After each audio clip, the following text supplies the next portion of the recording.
Ça, c'est une des nouveautés. Ça ne se passe plus qu'au téléphone, SOS Amitié, ça se passe également par chat. SOS Amitié se passe aussi par, passe aussi par la messagerie.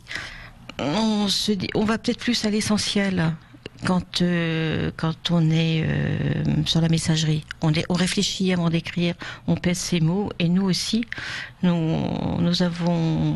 prenons un certain temps pour réfléchir. Là, j'ai une jeune fille de 16 ans, donc les problèmes d'adolescence, d'anorexie, de scarification, de chagrin d'amour, enfin, il y a toutes sortes de choses hein, qui apparaissent là. Et du fait que les gens soient jeunes, c'est un peu plus difficile pour nous. Je fais ça depuis 2 ans. J'essaye de redonner à tous ceux qui n'ont pas eu cette chance-là une part de chaleur.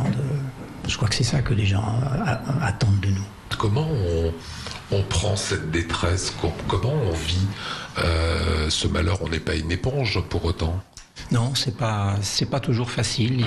Il y a quelquefois des appels, notamment de nuit, qui vous prennent aux tripes, surtout quand ça vous ravive quelque chose que vous avez vous-même vécu dans votre adolescence, votre enfance. Beaucoup de personnes disent que le fait d'avoir confié leur angoisse pendant un quart d'heure, 20 minutes, ça les détend. Ce matin, j'ai eu 2 appels comme ça, de personnes qui étaient... ils commencent en pleurs et ils terminent avec une voix normale. C'est déjà pas mal. J'ai entendu ce matin qu'il y a eu une personne qui vous a appelé 2 fois. Oui. Ben, ce sont des grands angoissés. On a beaucoup d'habitués. Ce que nous on appelle habitués dans nos statistiques, ce sont des gens qui ne peuvent pas vivre sans SOS Amitié. SOS Amitié, en réalité, c'est un petit peu comme un psy. On n'est pas des psys, mais c'est un petit peu comme ça. C'est un contact qu'ils peuvent avoir en live sans rendez-vous. Alors que quand ils font une démarche pour aller chez le médecin, ben, il faut avoir un rendez-vous.